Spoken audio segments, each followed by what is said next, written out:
Break के बाद आप सभी का फिर से स्वागत है A24 न्यूज में। आगे बढ़ते हैं।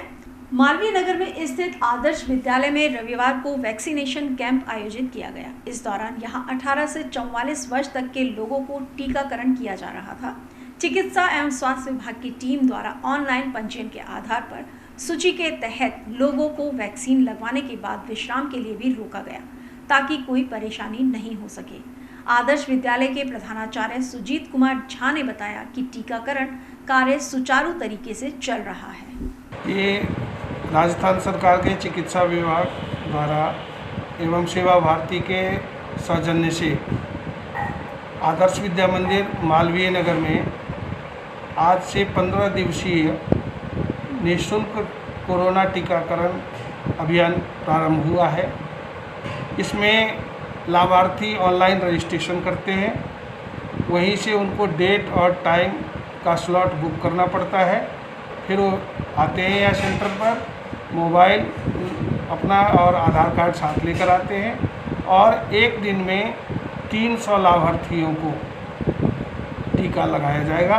कितनी उम्र के लोगों को लगाया जा रहा है? ये 18 वर्ष से लेकर 44 वर्ष तक के आयु वर्ग वालों के लिए ये टीकाकरण अभियान इस विद्यालय में चल रहा है, जो अगले 15 दिनों तक चलेगा। जिला कलेक्टर नन्नूमल पहाड़िया ने रविवार को कोविड अस्पतालों में सभी आवश्यक मेडिकल सुविधाएं और समय पर ऑक्सीजन उपलब्ध कराने के लिए संबंधित अधिकारियों को निर्देश दिए हैं। वहीं बैठक में मौजूद एडीएम प्रथम Ramcharan Sharma, ADM city Ummedi Lal Meena, ADM द्वितीय कमलराम मीणा, सीएमएचओ ओम प्रकाश सहित अन्य विभागीय अधिकारीगण उपस्थित रहे। बैठक की जानकारी देते हुए एडीएम प्रथम रामचरण शर्मा ने बताया कि सामान्य अस्पताल, लॉर्ड्स अस्पताल और एमआईए स्थित ईएसआईसी मेडिकल कॉलेज हॉस्पिटल में उपचाराधीन कोविड मरीजों के बेहतर उपचार की व्यवस्थाएं की गई हैं। अभी जो कोरोना कोविड-19 संक्रमण के फैलाव को रोकने के लिए एक मीटिंग सभी ओआईसीज के लिए,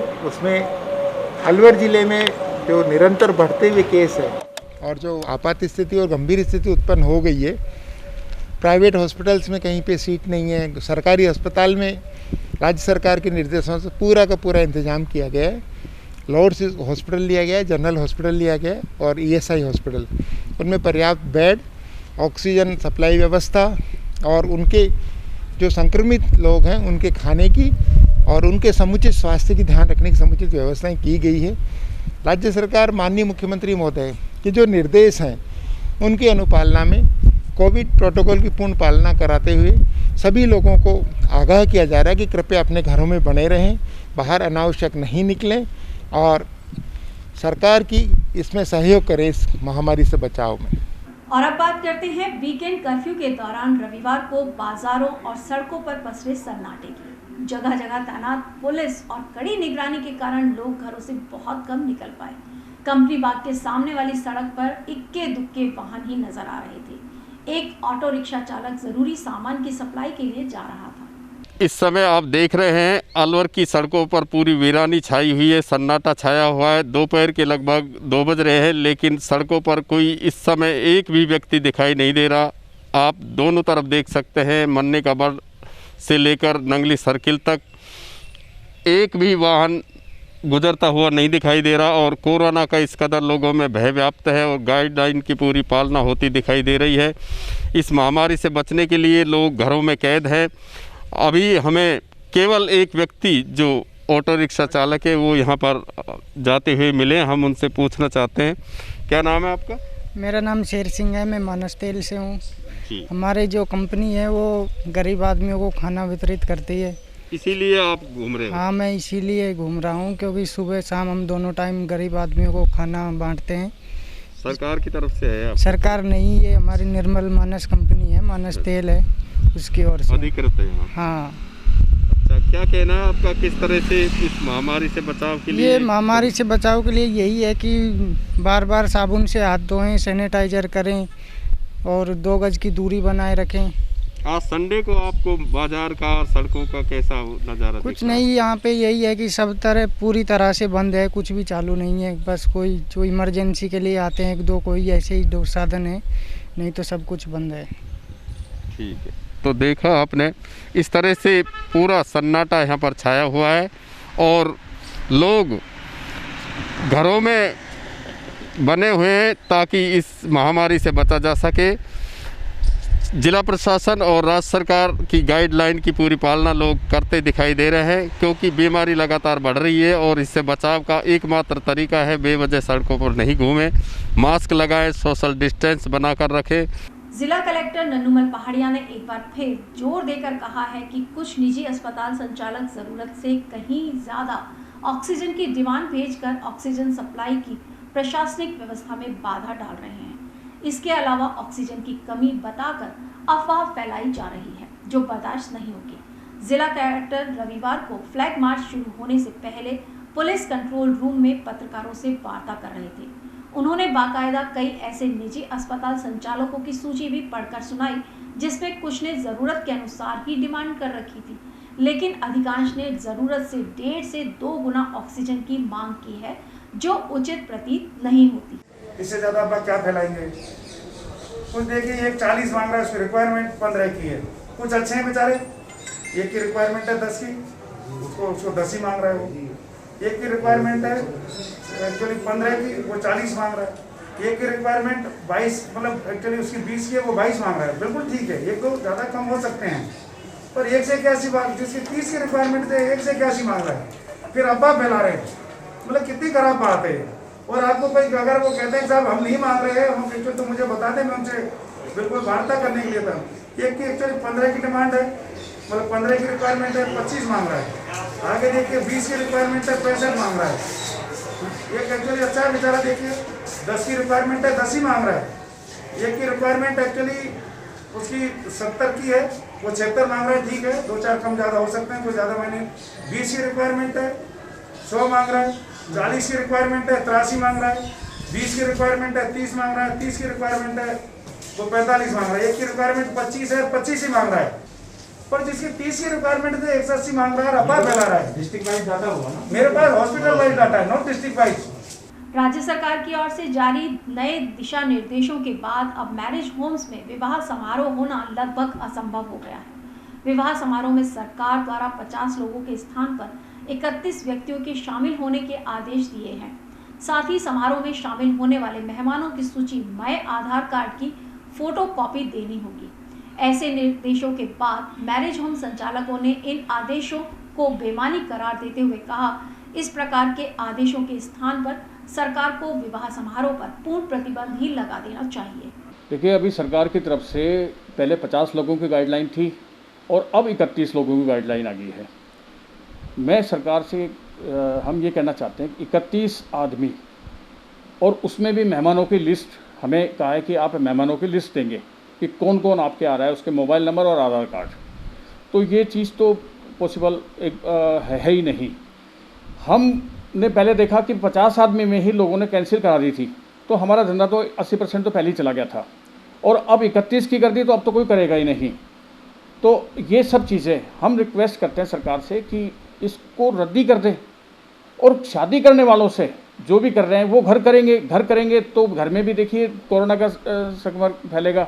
इसलिए हम ये चाहते हैं कि कोरोना की गाइडलाइन के अनुसार आप घर में भी मेहमानों को इकट्ठा ना करके और इसको पोस्टपोन करें, और इसको पोस्टपोन करके आगे करें, जिससे कोरोना महामारी का ये जो हम बचाव कर सकते हैं इसको हम अच्छे तरीके से फॉलो करके इसका बचाव करें। इसमें देखिए हालांकि नुकसान हम मैरिज वालों को भी है, इसके साथ साथ कैटरिंग है, बैंड वाले हैं, हलवाई है, ये सभी को नुकसान है। लेकिन अब जो गाइडलाइन के अनुसार इसमें तो सिर्फ वो शादी एक तरह से एक फॉर्मेलिटी है, ना कि वो शादी है।